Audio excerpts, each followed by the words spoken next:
Hello everyone, welcome back to our MathEasy YouTube channel where you can find free Tagalog mathematics tutorial.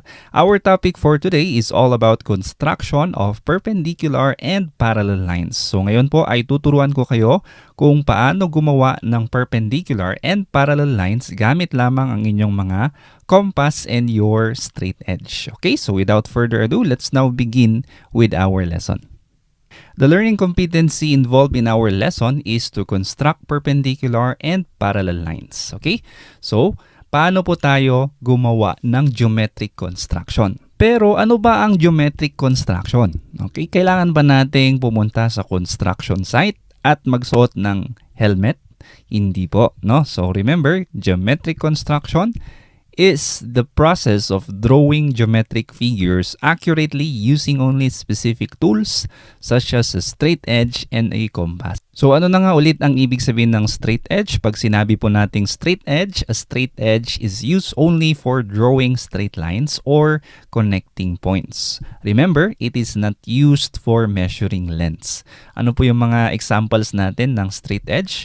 We can have the ruler. Okay, however, in this figure, in this image, makikita nyo po may mga scales, may mga metrics. Pero wala naman po kasing ruler ngayon na walang numbers. So, all rulers are considered straight edge.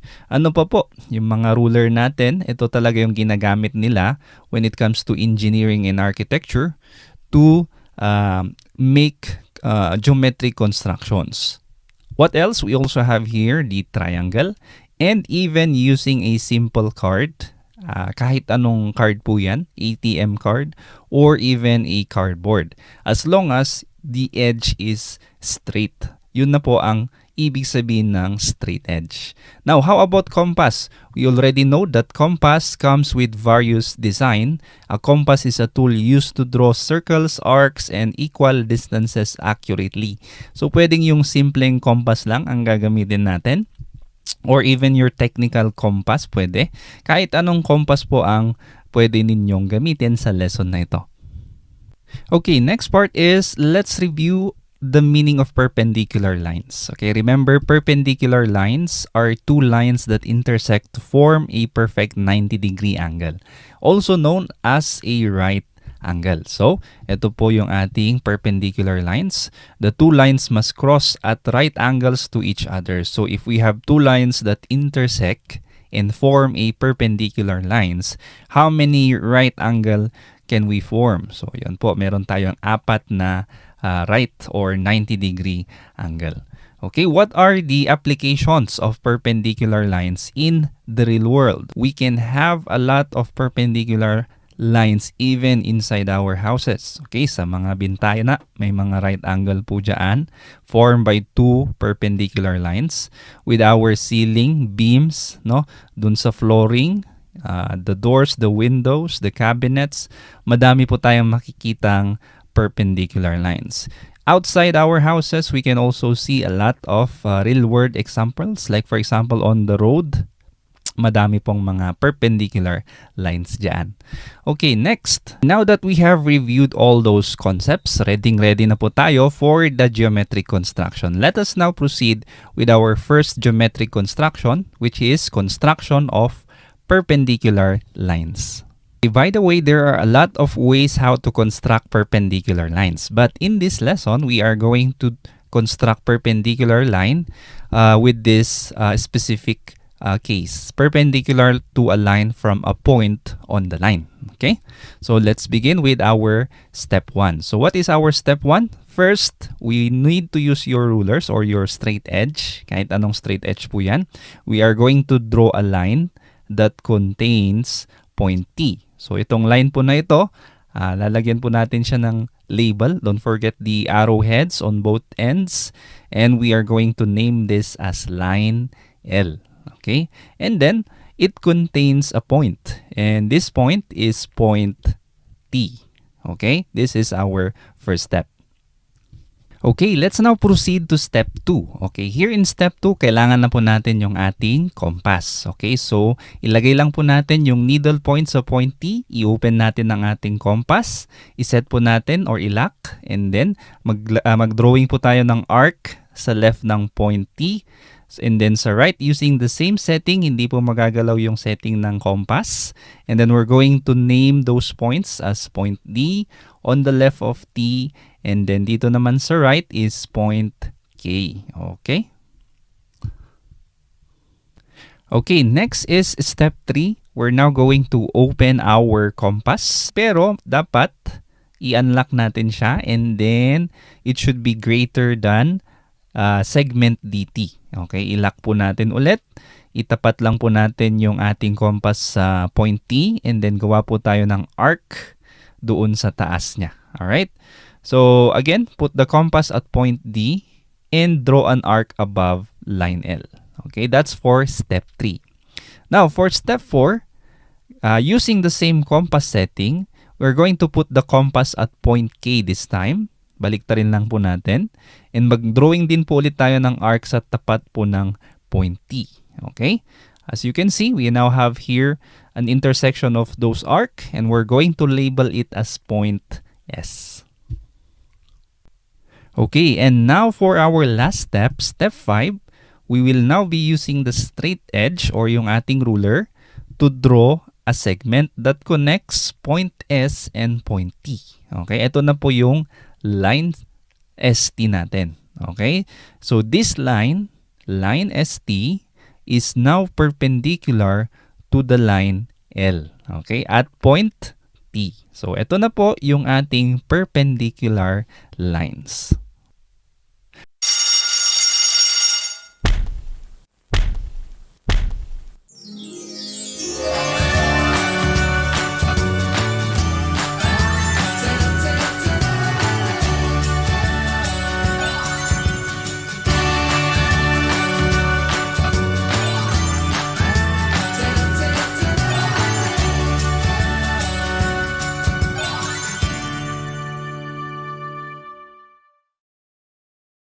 Okay, I hope nasundan nyo po yung paggawa ng perpendicular lines. This time, let's now proceed to the construction of parallel lines. But first, let's review ano po ba ang ibig sabihin ng parallel lines. This is the definition of parallel lines. Parallel lines are straight lines in a plane that are always the same distance apart.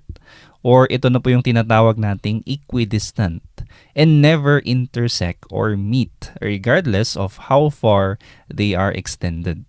Okay, so we have here these examples. As you can see, we have line A and line B. They go on the same direction, but they will never meet. As well as with this one, line Q and line P.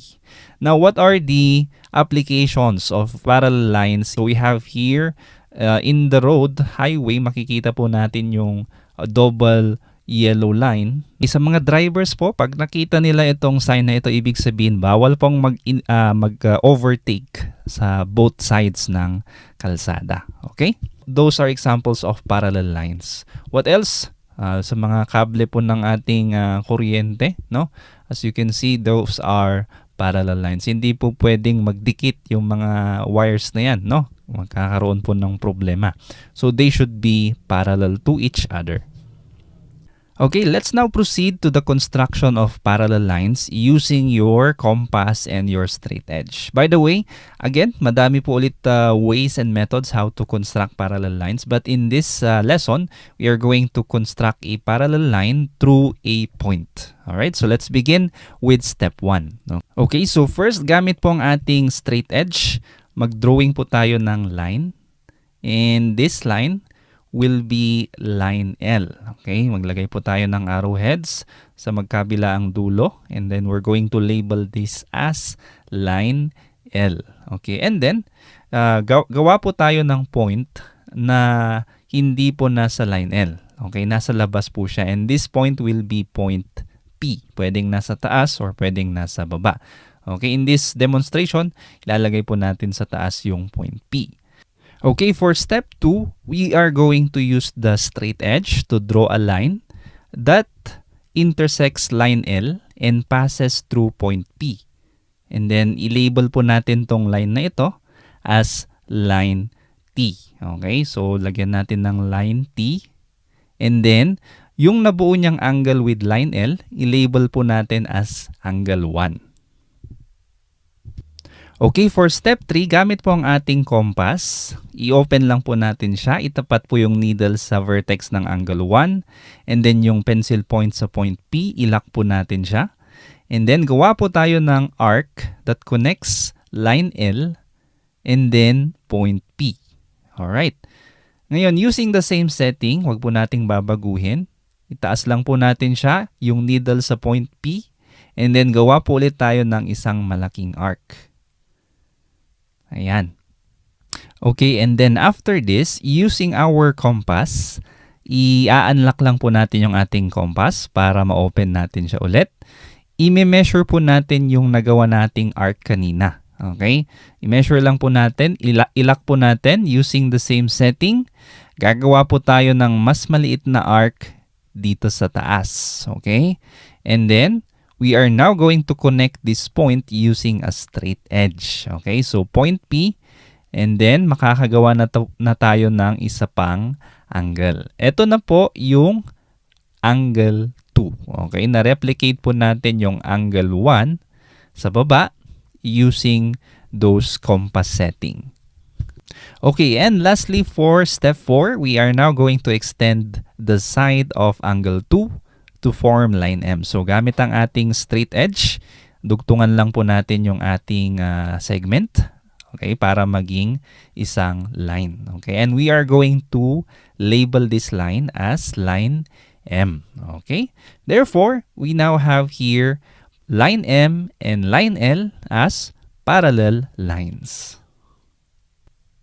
Okay, there you go. I hope naintindihan nyo po yung process on geometric constructions for perpendicular and parallel lines. Kung hindi nyo pa po masyadong naintindihan, you can always go back to those previous steps. Okay, for now, I hope you are now ready for your hands-on geometry activity, which is construction of perpendicular and parallel lines. If you are using this learning activity sheets, ito po yung mga specific na steps, okay, na ituro po natin siya kanina. So, God bless and good luck po sa paggawa nito. And thank you again for listening. I hope to see you again on the next video lessons. For now, bye-bye and God bless po sa lahat. Kung meron kang natutunan sa video na ito, please click the subscribe button to support this channel para mas matulungan ulit kita sa mga susunod mo pang math lessons. Lagi mong tatandaan, ang math ay para sa lahat. At ako si Teacher Van, nagsasabing dito sa Math Isip, lamang ang nag-iisip. God bless and see you on the next video. Bye-bye.